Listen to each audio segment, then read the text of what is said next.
querido hermano Iván Herrera Mitchell. Educación, un desafío para la masonería del siglo XXI. Muchas gracias, querido hermano Iván. Muchas gracias, mi querido hermano Claudio. Muy querida, ilustre hermana Margarita Carvajal Salinas, muy respetable gran maestra de la Gran Logia Mixta de Chile, que este año cumplió ya 30 años ofreciendo sus luces como miembro pleno de CLISAS. Distinguidos expositores Javier Murillo Torrecilla y Tarsila Rivera Sea. Presidentes de la Confederación Interamericana de Masonería Simbólica, CIMAS, mi querido hermano, buen amigo Héctor Díaz Montenegro, muy respetables, serenísimos, grandes maestros, soberanos, grandes comendadores, queridos hermanos todos en sus grados y dignidades. Buenos días en América, buenas tardes en Europa. Para mí es un placer, realmente, y un honor, por supuesto, participar en el acto inaugural del primer Congreso Masónico Iberoamericano para la Educación, organizado por la Gran Logia Mixta de Chile, que es una obediencia de mis más caros afectos y consideraciones personales y masónicas. En lo personal, tengo más de 50 años inmerso en ambientes académicos, toda una vida. He estado en ambos lados del pupitre, he sido alumno y he sido profesor. Y no deja de admirarme ese impulso curioso que anima al ser humano desde la niñez hasta la vejez para aprender cosas nuevas, vinculado con la capacidad simbólica desarrollada por la especie desde antes, inclusive, de que se encontraran y se amaran por primera vez los abuelos neandertales y cromañones para darnos una nueva forma de estar en el mundo. También me llama la atención el énfasis y el potencial del sistema educativo en la transferencia de conocimientos, ideas, valores y actitudes.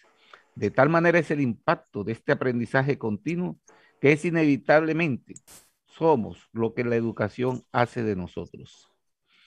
Lo que a veces desafortunadamente, y hay que decirlo también, es utilizado el servicio de un aparato ideológico, de tal manera que siempre estará vigente la reflexión humanista acerca de quién educa, cómo se educa y para qué se educa, tanto como la del cuidado que hay que tener de educar sin la pretensión subordinante de adoctrinar o mucho menos amaestrar. Educar respetando al educando no es una simple acumulación estéril de datos para ganar exámenes y cursos, sino el buscar, sembrar las semillas para que germinen con carácter liberal y libertario criterios propios alejados de los dogmas. Para un sector importante de la masonería, la educación con carácter liberal y libertario ha sido siempre motivo de preocupación y de externalización de su acción constructiva, sobre todo en Latinoamérica, en donde casi no hay un país en el cual la masonería no haya apoyado la creación de una universidad basada en la libertad de cátedra en el siglo XIX y XX. De hecho, en la fundación de la Universidad Libre de Colombia, en donde cursé mis estudios universitarios, el masón Benjamín Herrera, fundador, en la convención del Partido Liberal Colombiano, oficialmente de la mano de la masonería colombiana de la época, reunido en 1923, sostuvo que, abro comillas, la Universidad Libre no debe ser un foco de sectarismo, ni una fuente perturbadora de la conciencia individual, sino una amplísima aula en donde se agiten y debatan con entera libertad todos los principios filosóficos y avances científicos aceptados por la moderna civilización. Yo aprendí a ser masón a muy temprana edad en una universidad fundada por masones que mantenía la impronta masónica. Cuando he sido invitado a hablar sobre la masonería a estudiantes universitarios, suelo decirles que si en esta frase cambia la expresión universidad por logia, pueden hacerse una idea cercana de lo que trata la orden, ya que posee en nuestras sociedades plurales un compromiso mayor con la defensa de la libertad individual al servicio de la humanidad, la promoción de la igualdad y una oferta real de respeto a la diferencia. O lo que es lo mismo, expresado en el lenguaje del siglo XVIII de una de nuestras más importantes divisas, con la libertad, con la igualdad y con la fraternidad. Lo que nos puede llevar a considerar, en resumidas cuentas, que el método constructivo de la masonería y la educación como práctica de formación personal podrían compartir por diferentes caminos, naturalmente, una implicación social y la intención de transformar la sociedad a través del cambio de conducta de las personas en el camino de buscar la mejor forma de aprovechar sus potencialidades, siempre y cuando la libertad de pensamiento y de conciencia sea considerada primordial para el ejercicio de las otras libertades, aunque poseamos el riesgo de que nuestros pensamientos estén limitados por las opciones que nos dejan los controles sociales, las presiones mediáticas y las identidades colectivas. Y eso ha sido válido tanto en el siglo XVIII como en el siglo XXI. No podemos negar que nos están pasando cosas que hace poco parecían propias de una novela de ciencia ficción. Y debo confesar que la ciencia ficción ya me está pareciendo menos interesante que la realidad que me asalta cada día en un verdadero tsunami hipertecnológico e hiperacelerado que nos va cambiando permanentemente el mundo con fenómenos y experiencias que no vamos pudiendo prever. Ya, querido hermano César, por favor.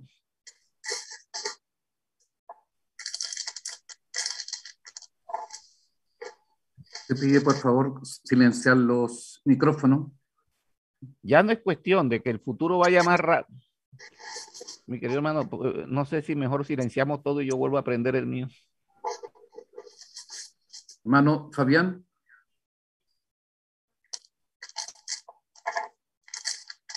Hermano Fabián. Hermano, estoy buscando al hermano César para poder silenciarlo. De que el futuro vaya más rápido de lo que creemos, sino que el mismísimo presente está más rápido de lo que lo alcanzamos a comprender y está generando desdoblamiento de la realidad y nichos sociales paralelos. A mí me fascina estudiar cómo hemos llegado al siglo XXI desde nuestros albores prehistóricos hasta crear entes virtuales artificiales que amenazan con asumir el control de nosotros mismos. Surgiendo del seno mismo de la vida en la Tierra, primero nos dedicamos a la transformación de materiales. Después transmutamos la energía desde el agua, el vapor, la electricidad. Después vino la adquisición acelerada de la información y ahora vamos por la transformación de la gestión del conocimiento desde un invento que llamamos inteligencia artificial, que sin tener una esfera moral nos desafía porque comenzó funcionando como una extensión de nuestra mente y ahora parece estar independizándose para dominarla. El terreno de la masonería es el terreno de lo moral. Desde su fundación hace 3 siglos, se le definió precisamente como un sistema peculiar de moral velado por alegorías e ilustrado por símbolos. A mí me resulta muy difícil aceptar que la masonería sea una burbuja ajena a la realidad, en donde esté prohibido debatir con los pies en la tierra. Y para eso se requiere decantar miradas y debatir sin supremacismo, dogmas, tabúes ni prohibiciones. Es una equivocación pensar que por ser masón se debe limitar nuestro libre examen y permitir la colonización de espacios personales inviolables. Sentado esto, créanme por favor cuando les digo que la promesa que hace la masonería consiste en brindar la posibilidad de dialogar sin intermediarios con nosotros mismos, de confrontarnos y de elaborar en consecuencia un argumento propio para incorporarlo a nuestra propia biografía personal. Es este el real carácter instrumental de los muchos textos y psicodramas que vemos entre nosotros. Es el atrévete a pensar que Kant escribió al frente de su casa. En el siglo XXI nos ha encontrado a masones y no masonas ante una anómala situación de violencia estructural y funcional que se ha convertido en una patología humana con carácter de devastación planetaria. Lo primero que se observa es que la humanidad no es simétrica en sus preocupaciones para comprender los alcances del doble estándar moral del sistema financiero internacional y la ética empresarial de los gobiernos que la sostienen, para citar apenas un par de ejemplos. Cuesta trabajo imaginar cuál debe ser el monto total del dinero de propiedad de dictadores, políticos corruptos, criminales y mafias del mundo entero.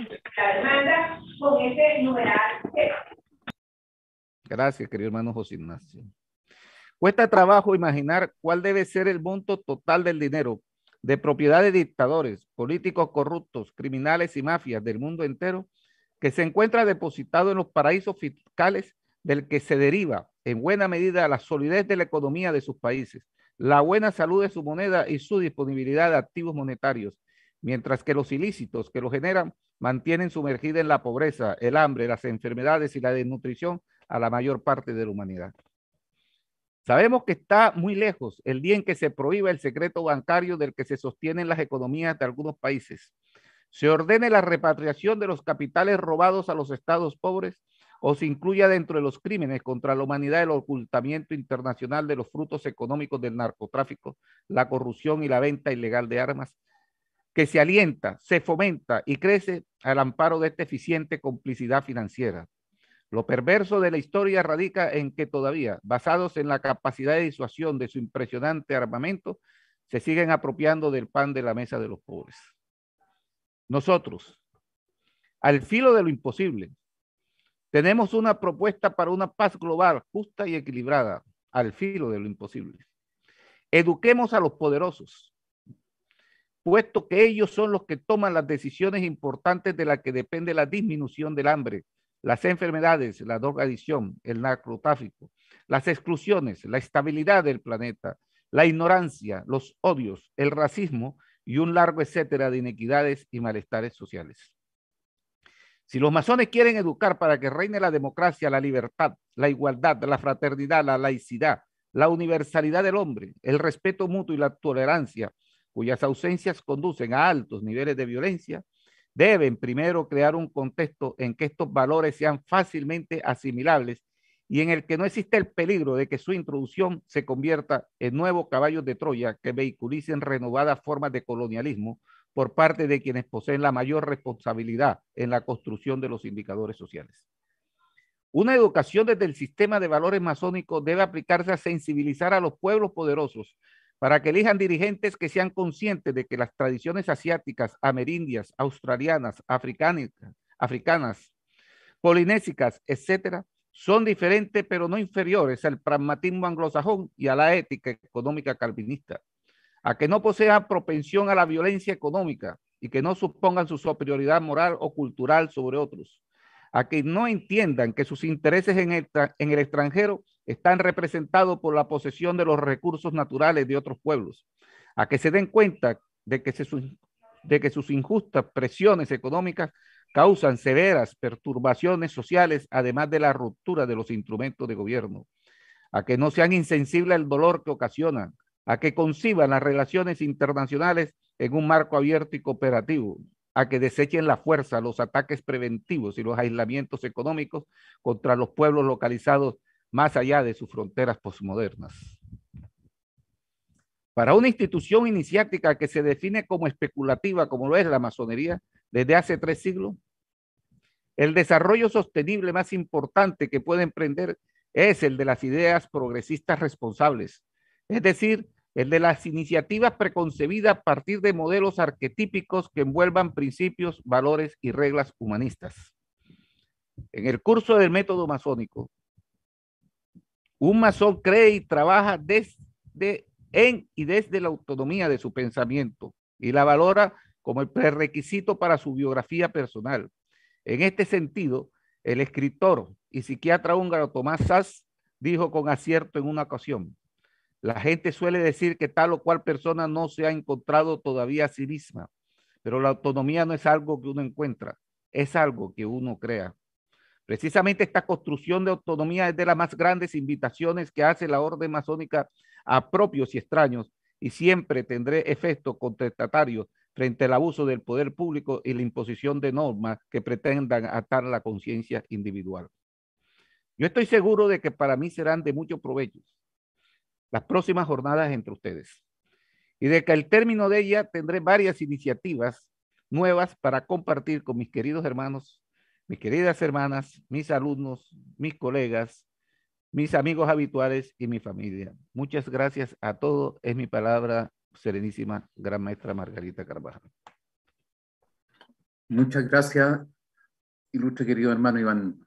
Gracias, querido hermano Iván, por vuestras palabras que refuerzan la idea y el significado que tiene la educación en todos los países del mundo.